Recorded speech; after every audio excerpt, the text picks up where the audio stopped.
এই যে চারটা গুনাহ বললাম, নজরের গুনাহ, দাড়ি কাটার গুনাহ, টাকনোর নিচে কাপড় পরার গুনাহ, মেয়েদের সৌন্দর্য ওপেন করার গুনাহ, এই চারটা গুনাহ এই সমাজের অধিকাংশ মানুষ তো করে, কিন্তু করার চেয়েও মারাত্মক দিক হইল আরেকটা। এই মনোযোগ আছে, এটা মনোযোগ না হলে বুঝবেন না। গুনাহ কয়টা বললাম?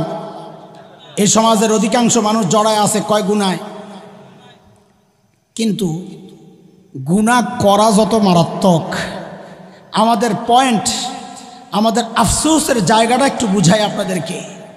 এই চারটা গুনাহ যারা করে, অধিকাংশ মানুষ এগুলারে গুনাহই মনে করে না। অধিকাংশ মানুষ এগুলারে গুনাহই মনে করে না। আপনি প্রমাণ দেখবেন তো দেখেন, এই সাম্প্রতিককালে টাঙ্গাইলের এক সাবেক এমপি সাহেব আব্দুল লতিফ সিদ্দিকী, সে মাহফিলে ওয়াজ করতেছে। এখন তো নেতাকে ওয়াজ দিতে হয়, তো মাহফিলে ওয়াজ করতেছে, হুজুর বসা। সে কি বলতেছে যে আপনারা হুজুররা যখন দোয়া করেন আমি আমিন বলি না। ভিডিও আসছে, অনলাইনে পাওয়া যায়। আপনারা হুজুররা যখন দোয়া করেন আমি আমিন বলি না কেন? কই বাচ্চাদেরকে আপনারা শিখান আল্লাহর কাছে মাফ চাও। তো সে অন্যায় করছে, সে মাফ চায়। আমার জিন্দিগিতে আমি কোনো গুনাহ করি নাই, তো আমি মাফ চামু কেন? অথচ তার দাড়ি নাই। দেখেন ভুলটা, দেখেন আমরা যে বুঝাইতেছি আপনাদেরকে। অথচ তার দাড়ি নাই, সে বলে আমি জিন্দিগিতে কোনো গুনাহ করে নাই। সে গুনার মধ্যে জড়ায়া আছে। কেন বলতেছে এই কথা? কারণ সে দাড়ি কাটারে গুনাহই মনে করতেছে।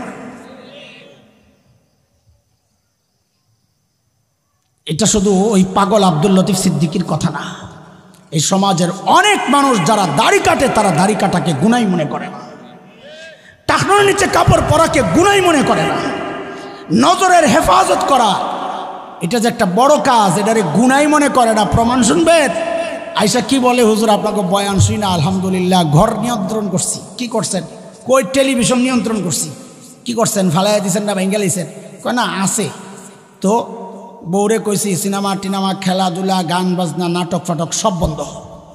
তো রাখছেন কি জন্য সব বন্ধ হইলে? ও মাঝে মাঝে নিউজটা দেখি। তো নিউজ পড়ে কে? আপনার খালাম্মায় না আপনার নানি? তো বুঝা লাইছে না মহিলারা পড়ে। হুজুর তাকাই না। বুঝা লাইছে আমি কি কইতে চাই। হুজুর তাকাই না। আপনার খালি তাকানো গুনাহ না, ওই নারীটার কণ্ঠটাও আপনার জন্য গুনাহ। আপনি ইচ্ছা করে শুনতেছেন, আর খালি এত বড় পরহেজগার আপনি খালি শোনেন, মাঝে মাঝে একটু দেখেন। আসল কথা হইলে আপনার এটারে গুনাহই মনে করতেছেন না। আপনি সিনেমা দেখাকে গুনাহ মনে করতেছেন, আপনি গান দেখাকে গুনাহ মনে করতেছেন। আপনার অপরিচিত একটা মেয়ে যার দিকে তাকানো আপনার জন্য জায়েজ নাই, ওই মেয়েটার সংবাদ শোনাটাকে আপনি গুনাহ মনে করতেছেন না। গুনাহ করা এটা তো অপরাধ নিশ্চয়ই, কিন্তু গুনাহকে গুনাহ মনে না করা গুনাহ করার চেয়েও মারাত্মক অপরাধ। এই কথাটাই বোঝানোর জন্য এই লম্বা কথা টেনেছি। বলেন গুনাহ করা কি অপরাধ? বলেন গুনাহ করা কি? বলেন সবাই গুনাহ করা কি? কিন্তু গুনাহকে গুনাহ মনে না করা গুনাহ করার চেয়েও মারাত্মক অপরাধ। কেন? কেন? কারণটা কি? এই কেনটা একটু সংক্ষেপে বলি, তাইলে জিনিসটা আপনাদের আরো মাথায় আসবে, ঢুকবে। শয়তানকে আল্লাহ যখন তাড়াইয়া দিয়েছে ভাগেনতে, জানেন তো কাহিনী নাকি? শয়তান আসার সময় আল্লাহর কাছ থেকে কিছু আবদার করে মঞ্জুর করায় লইয়াছিল। 3 জিনিস মঞ্জুর করাইছে শয়তান। কয় জিনিস? শয়তান আল্লাহরে প্রথম কয়, আল্লাহ বাগায়া যে দিবেন, কিছু দিবেন টিবেন না, কি নিবি তুই? তো শয়তান প্রথম দাবি করছে, রব্বি আনজিরনি ইলা ইয়াউমি ইউবাসুন, আল্লাহ আমাকে পুনরুত্থান দিবস পর্যন্ত হায়াত দেন, আমি লম্বা টাইম বাঁচতে চাই। এখানে কিছু তার কথার মধ্যে রহস্য আছে, একটু এদিক ওদিক আছে। বাটপারি করছে, ধরাও পড়ছে বাটপারিতে। আমি ওই বাটপারি ঢুকলে সময় বেশি চলে যাবে, আমি গেলাম না। 1 নম্বর আবদার, আল্লাহ আমার হায়াত বাড়ায় দেন কিয়ামত পর্যন্ত। সে কিয়ামত পর্যন্ত চায় নাই বাটপারির এই জায়গায়, কিন্তু মঞ্জুর হয়েছে কিয়ামত পর্যন্ত। কয় আবদার করছিল বলেন তো? তা আল্লাহ বলেন 1 নম্বর আবদার কবুল, ইন্নাকা মিনাল মুনজারিন, যা তোরে সুযোগ দিলাম, তুই বাঁচবি, কিয়ামত পর্যন্ত বাঁচবি। এই সুযোগ পাইয়াই শয়তান দিছে 2য় আবদার, আল্লাহ দুনিয়ায় যায় যে মানুষের ডাক দেবো আয় খেলা হবে, আদমের তো বহু সন্তান থাকবে, আমি তো একা, আদমের এত সন্তানের সাথে আমি খেলবো কেমনি? আমার খেলার লিগে প্লেয়ার লাগবো না, আমার কর্মী লাগবো না, আমার দলের লোক লাগবো না, তো কি চাস? বলে আদমরে যেমন সন্তান দিবেন আল্লাহ আমারও কিছু সন্তান দেন। তা আল্লাহ কয় যা, আদমের মতো তোরও সন্তান হবে, যা। শয়তান তো খুশি, এইবার খেলা হবে। তাই আল্লাহ আখেরি একটা চান্স কি, ওই যে হুজুরকে ভিতরে ঢুকিয়া গ্যাঞ্জাম লাগায় কিছু পাবলিক আছে, আসলে অসভ্য, আসলে এই দলের লোক না, আসলে ফেসিস্টের সহযোগী, কিন্তু ওই সুরট টুরট লাগায় হুজুরগুলো লাগে ঢুইকা গ্যাঞ্জাম পাকায়। এটা শয়তানের থেকে শিখছে। শয়তানও আল্লাহর কাছে 3 নম্বর আবদারটা করছে, আল্লাহ আমি একটু আপনার বান্দার ভেতরে ঢুইকা রগে রগে দৌড়াইতে চাই, যেন ভিতর থেকে আমি ওরে বিভ্রান্ত করতে পারি। তো আল্লাহ ওইটারও মঞ্জুর করছে। নবী আলাইহিস সালাম বলেন, ইন্না শাইতান ইয়াজরি মিনাল ইনসান মাজরাদ দাম, শয়তান মানুষের রক্তের রেশায় রেশায় দৌড়ায়। কয় জিনিসের আবদার করছে? পাশ হয়েছে নি? জোরে বলে না। আরে পাশ হয়েছে না হয় নাই? শয়তান কিছু মঞ্জুর করাইতে চাইছে কার কাছে? জোরে বলেন না, আরো জোরে বলেন, কার কাছে চাইছে? মঞ্জুর হয়েছে নি? হয়েছে? মিয়া তুমি তো মিয়া শয়তানের চেয়ে খারাপ। শয়তান বুঝা গেল কিছু চাইতে হইলে আল্লাহর কাছে চাইতে হয়, কিছু মঞ্জুর করাইতে হইলে আল্লাহর কাছ থেকে মঞ্জুর করাইতে হয়, আর তুমি চাও যে এক খাজার কাছে আর বাবার কাছে। তুমি তো শয়তানের চেয়ে খারাপ। শয়তান বুঝলো যেটা তুমি বুঝলা না। শয়তান বুঝলো যে চায়া পাস করাইতে হয় কার কাছে, আর তুমি বুঝলা পাস করাইতে হয় খাজার কাছে। তুমি শয়তানের চেয়ে খারাপ। কথা কন আপনারা? যেটা মাজারের কাছে যায়, মাজারওয়ালার কাছে যায় বাচ্চা চায়, ক্ষমতা চায়, ও শয়তানের চেয়েও খারাপ। এটা মাথায় রাখবেন আজকে দেখা। বলে কেন খারাপ কইলি রে? বলে শয়তান চাইছে আল্লাহর কাছে, তুই চাস বাবার কাছে। শয়তান মঞ্জুর করাইছে কয় জিনিস? জোরে কর না একটু। আমার বাপে অন বয়া বয়া কান্দে। বাপকে আদম আলাইহিস সালাম ওই জায়গায় কোন বাবা ছিল? আপনার আব্বা ছিল? কে কোন বাবা? বাবা বসে বসে কান্না করে। আরে শয়তান তো সব পাশ করায় লইল, তো আমার বাচ্চাকে কি? তো বলেন তো বাবার মায়া বেশি না রবের মায়া বেশি? আল্লাহ তুলনাই তো চলে না। রব দেখছেন যাহারে আমার আদম তো পেরেশান সন্তানের জন্যে, তো ডাক দিয়া বলছে আপনার লাগবো না কিছু? তো হযরত আদম তো এমনি লজ্জা ভুল করছে, তো আল্লাহ দেন আমারে কিছু দেন, আমি কেমনে বাঁচব, আমার সন্তান কেমনে হবে, উপায় কি হবে? তা আল্লাহ বলেন যান আপনারে দিলাম একটা সুযোগ, আপনার সন্তানের জন্য আমি একটা সুযোগ দিলাম। কি সুযোগ? বলে আপনার সন্তান আমল করবে একটা, আমি উঠায়া দিব 10টা। বলেন আমল একটা উঠবে কয়টা? গুনাহ করবে একটা, উঠাবো একটা। আল্লাহ বলেন মান জাআ বিল হাসানাহ ফালাহু আশরু আমসালিহা ওয়া মান জাআ বিস সাইয়্যাহ ফালা ইউজজা ইল্লা মিসলাহা। আল্লাহু আকবার। বলেন নেকি একটা উঠবে কয়টা? গুনাহ একটা উঠবে কয়টা? বাজে কয়টা? হ্যাঁ 7:45। তো দেরি আছে। সুযোগটা কেমন লাগলো আপনাকে? খুশি লাগে নাই? কিন্তু আমার বাপ তো খুশি না।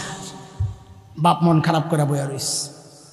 কারণ কি? বাপ জানে আমার সন্তান নিয়ে কি একটা করলেন আপনি 10টা দিবেন, হয়তো সারাদিন বইবে ফেসবুক চালাইবো, আমল করার সুযোগ কই? এসা না পড়লে কি হয়েছে? ফেসবুক তো বন্ধ হয় না। ফজর না পড়লে কি হয়েছে? ইউটিউব দেখা তো বন্ধ হইব না। গুনাহ তো চালু থাকবে, নেকি তো করবে না। করলেন আপনি একটারে 10টা বানাইবেন,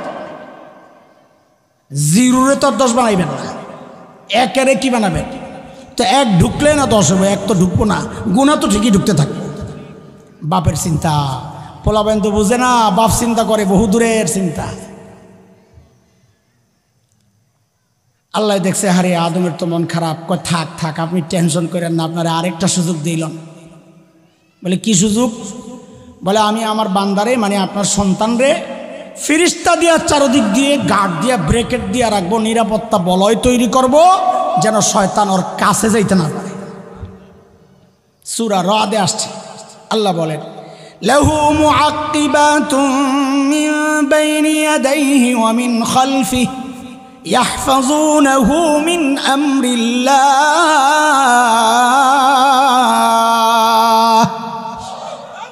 আমি চারদিক থেকে নিরাপত্তা বলয় তৈরি করব, শয়তান কাছে যাইতে পারবে না। নবী আলাইহিস সালাম বলেন আমরা যেমন খাবার থেকে মাছি তাড়াই না দূর দূর করে, ফেরেশতারাও আমাদের চারদিক থেকে এরকম শয়তানকে তাড়াই থাকে সর সর সর সর। কিন্তু আমার বাপের মন খারাপ, তাকায় রয়েছে চুপচাপ, কান্দে কান্দে বয়াবে। কি মন খারাপ কেন? খুশি না আপনি? আল্লাহ আমার সন্তানরে আপনি ফিরিস্তা দিয়া নিরাপত্তা দিবেন, এতে বেঁচে যাইব। এর সে নিরাপদ জায়গা জান্নাতে তো আমি নিজেই আসিলাম, আমি তো খাইছি ধরা। বুঝেন না এই কথা? ফিরিস্তা দিয়ে বলয় তৈরি করবেন, এর সে নিরাপদ জায়গা তো জান্নাত, ওখানে তো আমি আসিলাম, তাও তো ধরা গায়ে গেছি। কারণ হ্যাঁ তো কাছে যাওয়া লাগে না, হের কাছে তো রিমোট আছে, দূর থেকে চ্যানেল পাল্টায়। অশ্বাসা আগে আমরা বুঝাইতে পারতাম না, এই রিমোট আসার পরে এখন অশ্বাসা বুঝাইতে পারি। দূর থেকে যে চ্যানেল পাল্টানো যায়, ঘুষ খাইতেছে খাইতেছে খাইতেছে লগে দিয়ে একটা সুদের চ্যানেলে জায়গা, তো এটাও একটু চুপ করে। আবার এদিক দিয়ে জিনার চ্যানেলে জায়গা, চ্যানেল পাল্টায় মদের চ্যানেলে জায়গা, সব চ্যানেল চলে। রাত্রে বয়াবে টিপে না, একটা একটা করে চ্যানেল পাল্টায়, শয়তানা বয়াবে চ্যানেল পাল্টায়। এক চ্যানেল গিরগির করে, কয়টা বাদ দেয় আরেকটা ঢুক, এক চ্যানেলে বাধা আইছে তো আরেকটা জায়গা। আল্লাহ আল্লাহ হেফাজত করেন। আমার বাপের পেরেশানি আল্লাহ দেখা, আরে আমার বান্দায় তো চিন্তায় মরিয়ে যাব। তা আবারও জিজ্ঞেস করি, বাবার মায়া বেশি না রবের মায়া? তো রব কি বলেন এবার? আরে আমি তো আমার বান্দার জন্য স্পেশাল একটা রাখছি, আপনি এত টেনশন করেন কেন? তো বাপ তো খুশি হয়ে গেছে, আল্লাহ ওই স্পেশালটা দেন না দেন না। তো আল্লাহ জানাইয়া দিচ্ছেন যান যান যান যান, স্পেশাল আখেরিটা দিয়ে দিচ্ছি। সেটা কি? যে আমার বান্দা আপনার সন্তান গুনাহ করবে করবে করতে করতে করতে করতে জীবন পার কইরা জীবনের শেষ সময় আইসা যদি বলে ও আল্লাহ আমি ভুল করছি, আমারে মাফ করে দাও, আমি ওর জিন্দেগির সমস্ত গুনাহ খাতা মাফ করে দাও।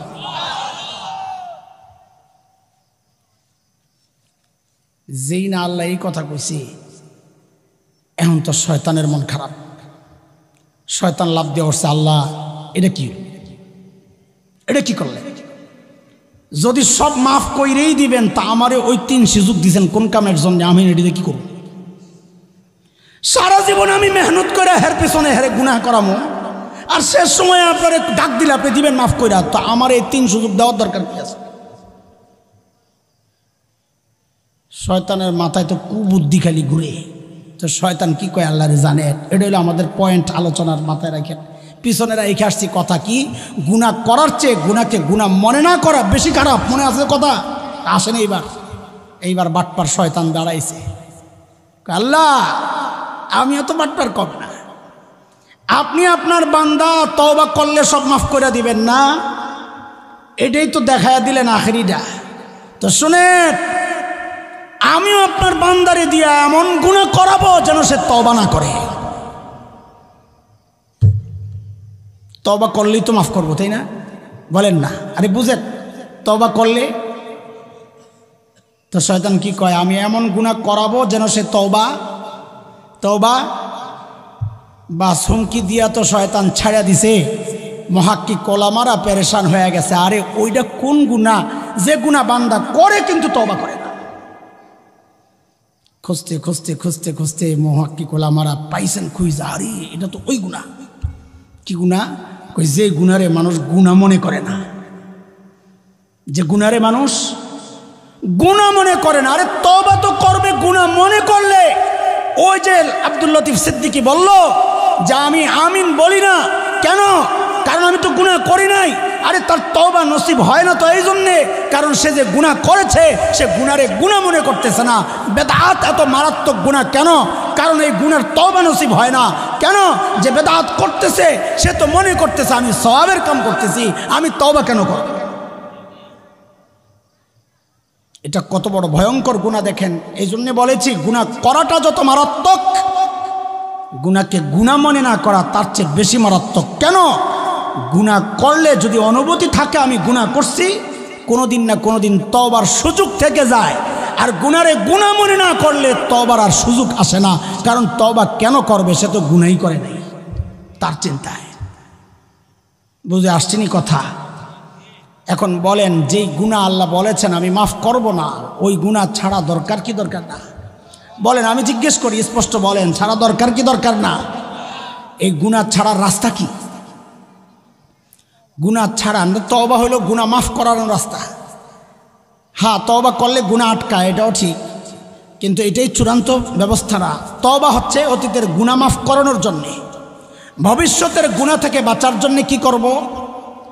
তো আল্লাহ তাআলা একটা চমৎকার সুযোগ দিয়েছেন আমাদের সামনে। আল্লাহ বলেন, সূরা আলে ইমরানে আসছে, আল্লাহ বলেন, কুল ইন কুনতুম তুহিব্বুনাল্লাহ ফাত্তাবিউনি ইউহিব্বুকুমুল্লাহু ওয়া ইয়াগফির লাকুম যুনুবাকুম ওয়াল্লাহু গফুরুর রহিম।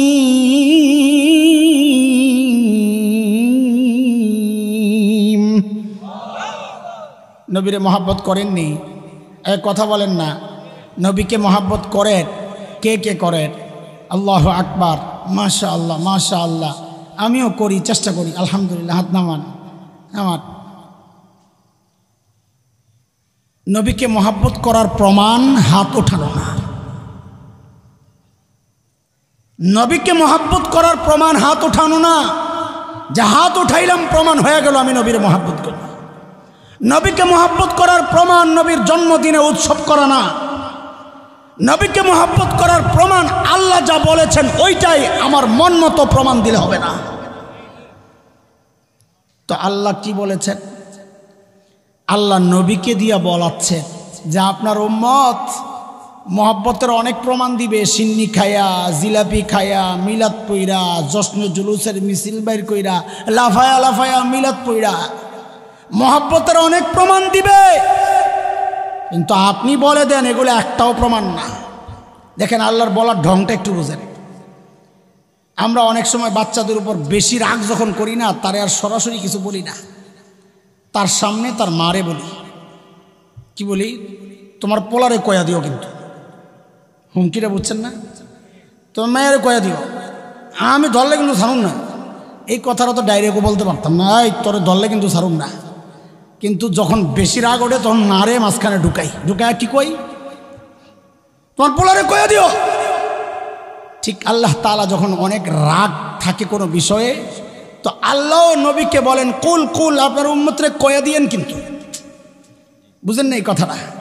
নবীকে আল্লাহ মাঝখানে বানান, ঢুকায়া কি বলেন? আপনার উম্মতরে বলে দিয়ে। আল্লাহ সরাসরি বান্দারে কথা বলেছেন, ইয়া আইয়ুহাল্লাযীনা আমানু বইলা, ও ইমানদারেরা, ইয়া আইয়ুহান নাস, ইয়া আইয়ুহাল ইনসান, ও মানুষ, সরাসরিও বলেছেন।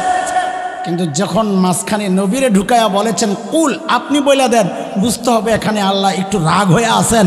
আল্লাহ যেন বলার ঢংটা এমন, আপনার উম্মতরে কইয়া দিয়ে। আমরা যেমন বলি তোমার পোলারে কয়া দিয়ে, তো কি বইলা দিবেন উম্মতরে? তো আল্লাহ বলতেছেন, ইন কুনতুম তুহিব্বুনাল্লাহ, আল্লাহরে মহব্বত করে এই দাবি যদি কেউ করে, তো হাত উঠাইলে কাম হবে না, প্রমাণ দিতে হবে। প্রমাণ কি? ফাত্তাবিউনি, ওরা যেন আপনি নবীকে অনুসরণ করে, তাইলে আমি ধরে নিব ওরা আপনাকেও মহব্বত করে, আমারেও মহব্বত করে। প্রমাণ কি? নবীকে, আল্লাহকে মহব্বত করার প্রমাণ কি? নবীকে অনুসরণ করা। বলেন নবীকে অনুসরণ মানি নবীর টুপি যেমনি পড়ছেন অমনি পড়া, অনুসরণ মানে নবীর চুল যেমন ছিল ওইটা রাখার চেষ্টা করা, অথবা সাহাবীদের যেমন ছিল ওইটা রাখার চেষ্টা করা, মুছ যেমন ছিল ওইটা রাখার চেষ্টা করা, দাড়ি যেমন ছিল ওইটা করা, জামা কাপড় যেমন ছিল ওইটা করা, ভাত যেমনি খাইতেন অমনি করা, টয়লেটে যেমনি যাইতেন অমনি যাওয়া, ঘুমাইতেন যেমনি। ও আমার নবী বুঝি এগুলো একটাও করেন নাই? করছেন না করেন নাই? নবী খাইছেন জিন্দিগিতে? খাওয়ার একটা পদ্ধতি ছিল নবীর, দাঁড়ায়া দাঁড়ায়া দাঁড়ায়া দাঁড়ায়া, পেট ভুইরা ভুইরা, খিদা না লাগলেও খাইয়া খাইয়া। কি করছেন? বসে বসে খাইছেন, হাত ধুইয়া খাইছেন, বিসমিল্লাহ বইলা খাইছেন, ডান হাতে খাইছেন, নিজের দিক থেকে খাইছেন। খাওয়ার মাঝে মাঝে আল্লাহর প্রশংসা করছেন, খাওয়ার আগে আল্লাহর নাম নিছেন, খাওয়ার পরে আল্লাহর প্রশংসা করছেন, দোয়া পড়ছেন। এই সবগুলোর একটা পদ্ধতি আছে। আমার জীবনের এমন কোনো কাজ নাই যেখানে গেলে আমি আমার নবীর জীবনের কোনো পদ্ধতি পাবো না। আমার নবীর জীবনটা এতটা বিস্তৃত। আমাদের বড়রা উদাহরণ দিছেন, আকাশের দিকে তাকাইলে বিশাল আকাশ, বুড়ার যদি চোখ ঠিক থাকে বুড়া দেখবে কিনা বলেন তো? আকাশ যদি খোলা থাকে বুড়া আকাশ দেখবে না? জুয়ান দেখবে না? ইমাম দেখবে না? শ্বশুর দেখবে না? বাবা দেখবেন না? বাচ্চা দেখবে না? কথা বলে না? নানা দেখবে? হ্যাঁ, শাসকরা দেখবে? প্রেসিডেন্ট দেখবে? দেখবে? কথা বলেন, দেখবে না দেখবে না? তো আমাদের বড়রা বলেন আমার নবীও আকাশের মতো। বলে আকাশের মতো মানে কি? মানে বুঝো না?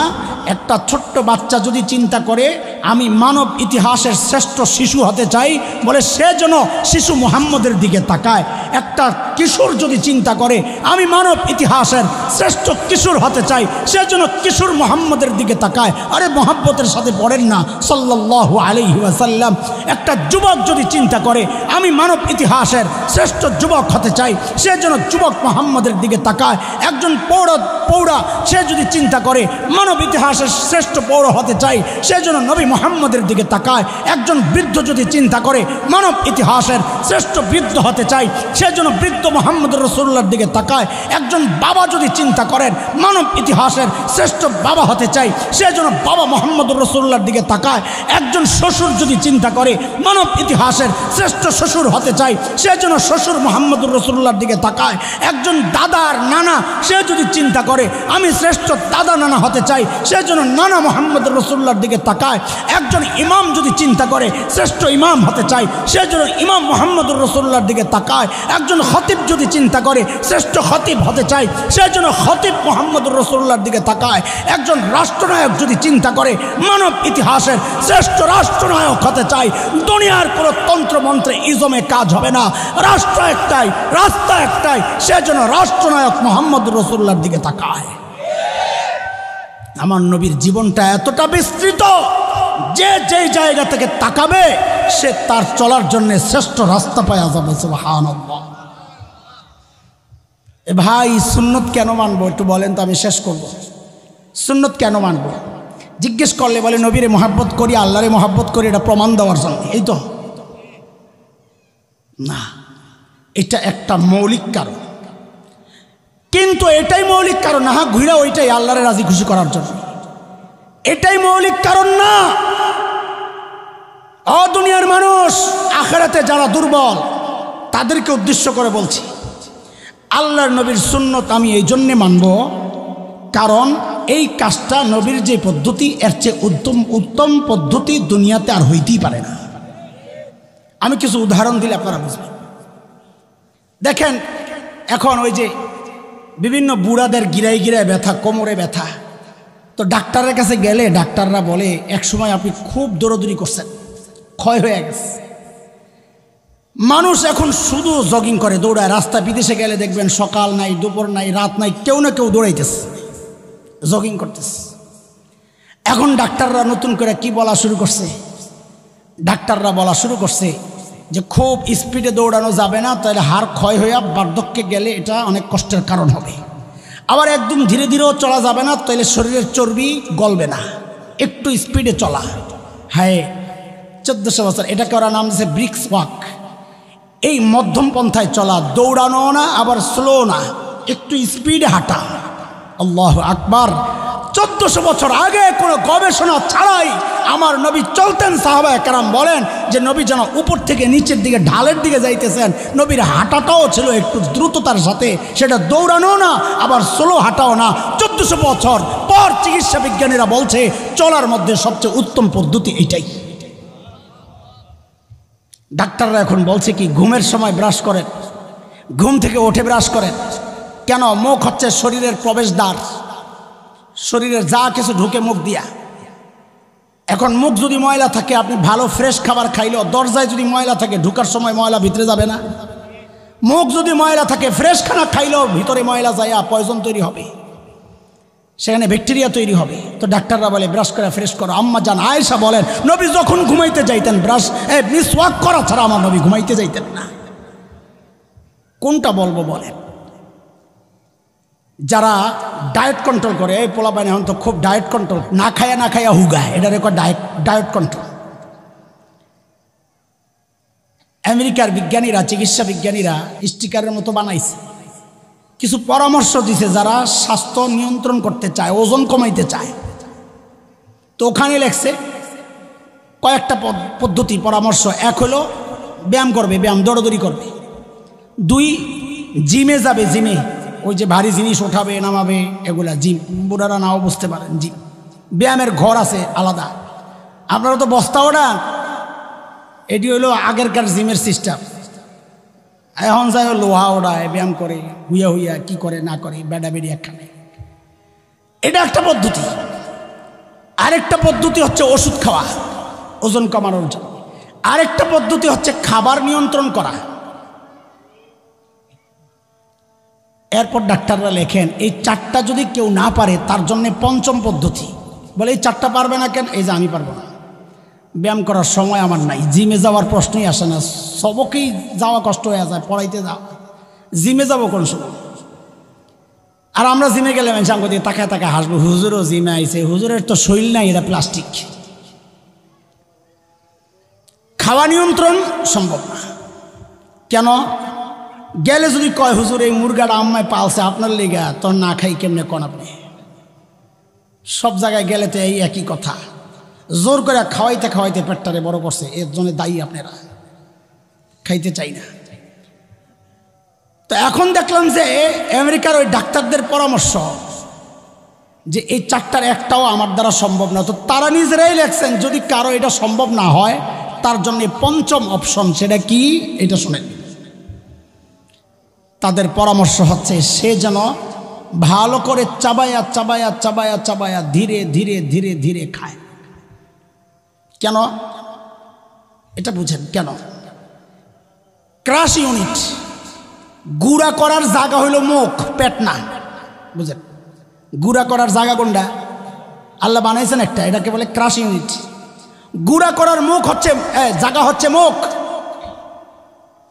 আমাদের বদ অভ্যাস হইল বিশেষ করে দাওয়াতে টাওয়াতে গেলে সাবানি কি মহে দিয়া এই গালে একটা, এটা না গিলে দিয়ে আবার আরেকটা কোনো রকম পানি দিয়ে গিলে লাই, বাড়ি নিলয়ে জায়গা। এতে করে হয় কি, আপনি যখন গুঁড়া করেন নাই, এটা যায় শুরুতে পাকস্থলিতে, একদম নিচে যে ভুঁড়ি আর আগে দেওয়া পাকস্থলী, ওখানে যায়। তখন পাকস্থলীর কাজ হইল হজম করা, গুঁড়া করা না। সে যখন গুঁড়া করা ছাড়া খাবারটা পায় তখন সে গুঁড়া করা শুরু করে। তাহলে পাকস্থলীর কান্দের দায়িত্ব পড়লো 2টা, গুঁড়া করা, হজম করা। বেচারার কাম একটা, আপনি চাপাইয়া দিয়েছেন 2টা। তখন সে এটা গুঁড়া করতে করতে যেই হজমের সিস্টেমে যাবে এর মধ্যে দেহে পটলা আরেকটা নামতাস, বুঝেন? তখন আবার ওটা গুঁড়া করা শুরু করে, নিচেরটা হজম ছাড়াই যায় না। তখন ওর থেকে বিষাক্ত তেল চর্বি তৈরি হয়, খাবার হজম হয় না, ভালো রক্তের সার্কুলার হয় না, নানান ঝামেলায় জড়ায়া যায় আমরা। কারণ একটার দায়িত্ব আরেকটারে দিছি। চাবানোর দায়িত্ব ছিল মুখের, আমি দায়িত্ব দিছি পাকস্থলীকে।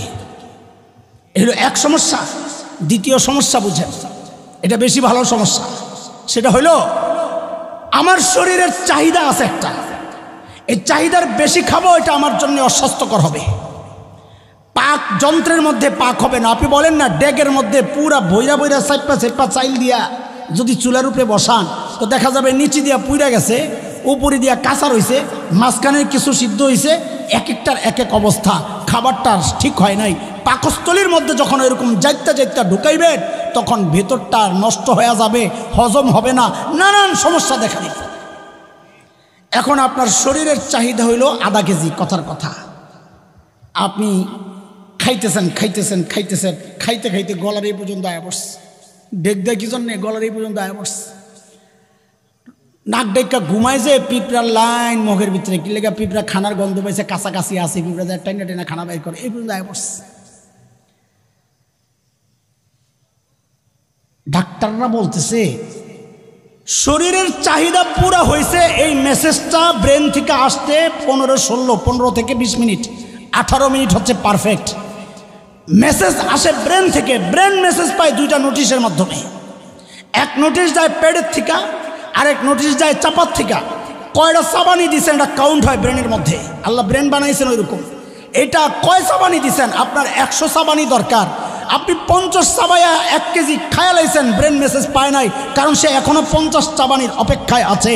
আর হইল পেটটা ভৈরা, উপরের যে চামড়াগুলো আছে, এখানে বিভিন্ন ছোট্ট ছোট্ট এই অংশ একটার সাথে আরেকটা লাগা, পেটটা ফুইলা গেলে এগুলো একটার সাথে একটা লেগা মাথায় মেসেজ আসতে আসতে যে আপনার পেট ভরছে, এই খবরটা মাথা পর্যন্ত যাইতে 18 থেকে 20 মিনিট লাগে। মাথায় মেসেজ গেলে মাথা ব্রেন তখন মেসেজ দেয় রুচির মধ্যে, এখানে একটা পানি বের হয় যে আর খাওয়া দরকার নাই, খাওয়া আর ভালো লাগবে না, তখন আপনি খাবার ছাড়বেন। কিন্তু 18 মিনিটে মেসেজ পাইতে 10 মিনিটে আপনার খাওয়া না পড়ছে, এই পর্যন্ত আপনি মেসেজ পাবেন কখন? বুঝতেছেন আমার কথা? একটু অন্য লাইনের কথা কইতেছে। এই যে সমস্যাগুলো আমাদের হচ্ছে কেন? দ্রুত খাওয়ার কারণে। ডাক্তাররা এই জন্য পরামর্শ দিচ্ছেন ধীরে ধীরে খাবেন, ভালো করে চাবায়া খাবেন, তাহলে খাবার হজম হবে। শরীরের চাহিদা যতটুকু দরকার শরীর মেসেজ পায়া আপনাকে বলবে আর খাবা না। ধীরে ধীরে খাইলে ওই মেসেজ আসে, দ্রুত খাইলে ওই মেসেজ আসে না। আরে এখন ডাক্তাররা গবেষণা করে এই সিস্টেম বের করছে, অথচ 1400 বছর আগে আমার নবী গবেষণা ছাড়াই খাইতেন, ধীরে ধীরে খাইতেন, ভালোভাবে চাবায়া খাইতেন। ওই জন্য বলছি সুন্নত কেন মানবো? জান্নাতে যাব শুধু এই জন্যে না। সুন্নত কেন মানবো? আল্লাহকে মহব্বত করি প্রমাণ দেওয়ার জন্যে, শুধু এই জন্যে না। সুন্নত কেন মানবো? নবীকে মহব্বত করি শুধু এই জন্যে না। সুন্নত এই জন্যে মানবো কারণ এই কাজটা আমার নবী যেভাবে করেছেন এর চেয়ে উত্তম কোনো পদ্ধতি হইতেই পারে না। সুন্নত যদি মানি তো আল্লাহ বলেন ইউহিব্বুকুমুল্লাহ, আমি তাকে ভালোবাসবো। আচ্ছা আপনারা বলেন সন্তানকে ভালোবাসেন কি বাসেন না? আপনার সন্তানরে যে আপনি ভালোবাসেন, আপনি আগুনে ঝাঁপ দিতে দিবেন সন্তানরে না জড়ায়া ধরবেন? তা আল্লাহ যদি কাউকে ভালোবাসে আল্লাহও তাকে গুনাহ করতে দিবেন না, আল্লাহও তাকে আটকায়া দিবেন। এই জন্যে বললাম কেউ যদি সুন্নতের জিন্দিগির প্র্যাকটিস করে, সবগুলো কাজ করার সময় চিন্তা করে এই কাজটা আমার নবী কিভাবে করেছেন, আল্লাহ তাকে গুনাহ থেকেও বাঁচাইয়া দিবেন। কেন? আল্লাহ ওই বান্দাকে ভালোবাসবেন। আল্লাহ তাআলা আমাদের গোটা জীবনকে সুন্নত দ্বারা সাজানোর তৌফিক দান করেন। আমিন বলেন, আমিন বলেন। আল্লাহ গোটা জীবন যে কোনো কাজ করার সময় চিন্তা করবো এই কাজটা আমার নবী কিভাবে করেছেন। ঠিক আছে ইনশাআল্লাহ? তাইলে ইনশাআল্লাহ সুন্নতের জিন্দিগির প্র্যাকটিসও হবে, সাথে আল্লাহ আমাদেরকে গুনাহ থেকেও বাঁচাইয়া দিবেন ইনশাআল্লাহ। নামাজের আজান হবে এখন। নামাজের পরপর আমাদের ধারাবাহিক আলোচনা চলতে থাকবে। আমাদের একজন তো চলে আসছেন, ওমর ফারুক আনসারী সাহেব। তার আগে মুফতি আহমদ আল হাবিব সাহেবও কথা বলবেন। সবাই কাছাকাছি আসেন। এরপরে জুনায়দ আল হাবিব সাহেব আসবেন, কাছেই আসেন। চরভাসানিয়া ওই মাধবদীর থেকে ভিতরে চলে আসবেন। আপনারা আবার বাজ্যায়ন কেনা যে আইলে আমি কোন সময় হুট করে ঢুকে দেবো গা। যেমন আমি মাগরিবের পরে ঢুকছি, পোস্টারে হয়তো লেখছে ছোট্ট করে, অনেক হয়তো খেয়ালও করে নাই। ওই আসে আসবে তো, তা আইসা দেখবো নাই গেছে গা। যেন চট করে কে কোন সময় এবার চট করে যাইব। আর চট করা তো এখানে এটা স্পেশাল শব্দ হয়ে গেছে আমগো। চট করে কে কখন আসবে আর কখন যাইব আর টেরও পাইবেন না। এই জন্য কোথাও যাওয়ার দরকার নাই ইনশাল্লাহ। যদি যান তো আরেকজনকে আনতে যাইবেন, তাড়াতাড়ি আইবেটা এক মগায় গেছে গা, আর বাকিগুলা রয়েছে এখনো।